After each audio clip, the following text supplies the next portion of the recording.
Hello, magandang hapon sa inyong lahat. Almost 6 p.m. na. Welcome ulit kayo dito sa channel ko. Nandito tayo ngayon sa bahay ng mga kiti. Konti lang ito, pero gusto ko lang ipakita sa inyo ang timbang na nila ngayon at 3 weeks na sila. Kasi 20 days na sila, so almost 3 weeks na, 21 days na bukas. Papakita ko sa inyo kung ilan ng timbang nila. Para mapag-compare natin kung nahit ba nila yung timbang na dapat para sa 3 weeks old na kiti. Kasi ang timbang ng 3 weeks old na kiti ay 100 to 180 grams sa native chicken. At ang initial weight dapat nila pagkapisa ay nandun sa 30 to 35 grams. Kung 40 grams, napakaganda. Malaking lahi, no? Kasi sa broiler ganyan. Tingnan natin, medyo madilim na nga lang. Kasi hapon na, busy ang tao. Kaya tingnan nyo naman, pawis-pawis ako. Ito ang timbangan. Tingnan natin kung may 100 grams na nga ba sila. Ayun. 150. 150 grams. So, ibig sabihin nandun sa ano. Wait lang. Ayan siya. Wait lang. Huwag ka malikot. So, 175 grams. Oh, papunta na dun sa 175. Wait lang. Ikaw. Ito, puti ito. Wait lang. Wait lang. Nalaglag.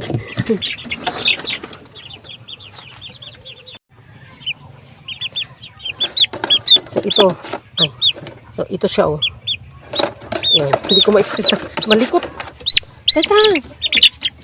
Likot mo. Wait lang.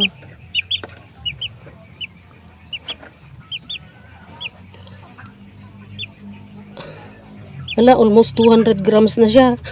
Ang laki niya. Siguro tandang ito. Yan, oh. Tandang siguro siya. Tingin ko lang. Asan na isa? Yan yung mga itinitimbang ko. 7 lang ang mga yan. Pero napakaganda. Masayang tignan kasi mabigat na sila. Di ba nakita nyo? 150, 175. Tapos almost 200 yung isa. Siya yung pinakamalaki palagay ko.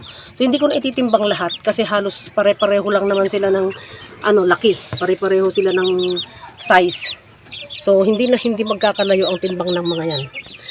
Pero ang mga native chicken na ito, hindi yung pangkaraniwan na native chicken kasi ang nanay nila ay upgraded. Ang nanay nila ay may lahing Black Australorp at saka native Holo. Kaya kung makikita nyo may mga puti at may black yung nila, yung feather nila. Tapos yung tatay nila, yun yung Brahma ko na tandang, yung sinasabi ko na hybrid. Kasi hindi ko sure kung saan nanggaling yung niya, pero malaki ang percentage pa rin na yung dugo niyang Brahma. At kaya ang mga anak nila ay malalaki pa rin, mabilis lumaki. Kasi 3 weeks pa lang yan. Pero nakuha nila yung timbang na kailangan para doon sa 3 weeks old. Kasi nandun sila sa 100 to 180 grams dapat kung 3 weeks na sila. Kaya sila medyo lampas pa, di ba? Kasi 150 grams, 175 at almost 200 yung isa. Ito kayang brown na ito. Teka nga, tingnan ko nga. Yeah. Wait lang, timbang kita, tingnan ko lang. Tingnan ko lang. Tingnan ko lang. Ay, pagkalilipad.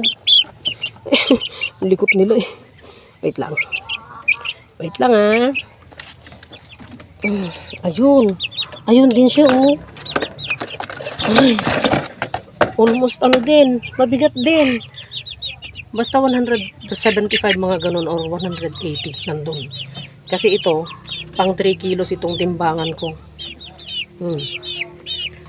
Pag ginagaanan ko lang naman yung kamay ko, hindi ko dinidiin. Kasi pag ididiin mo, dandadaya na pagkaganon. Wait lang. Ay, naku, huwag ka malikot. Huwag ka malikot. Huwag ka malikot na. Dyan, tahimik ka lang dyan. Tahimik ka lang dyan,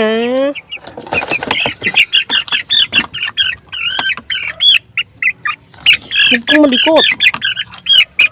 Huwag ka malikot. Titimbang ko kayo. Ayan. Oh, ito 175. Mga nandun, 175 grams, malikot ka. Huwag ka malikot. Oh, ayan. Lumabag na siya. Oh, so, ayun. Basta ang timbang ng mga yan ay nakuha nila yung average na sinasabi na 100 grams to 180 grams dapat kung ano na sila, 3 weeks old. Kaya kung may alaga kang kiti na ganito ang age, itimbang mo na rin at tingnan mo. Baka nakuha na nila yung timbang na sinasabi na 100 to 180 grams sila. Or baka lampasan pa nila. So tandaan ninyo, depende dun sa strain at saka depende dun sa pagkain, dun sa chick booster na ipinapakain ninyo kung mataas ba ang quality at depende dun sa management din ninyo. Kasi sama-sama lahat ang mga yan.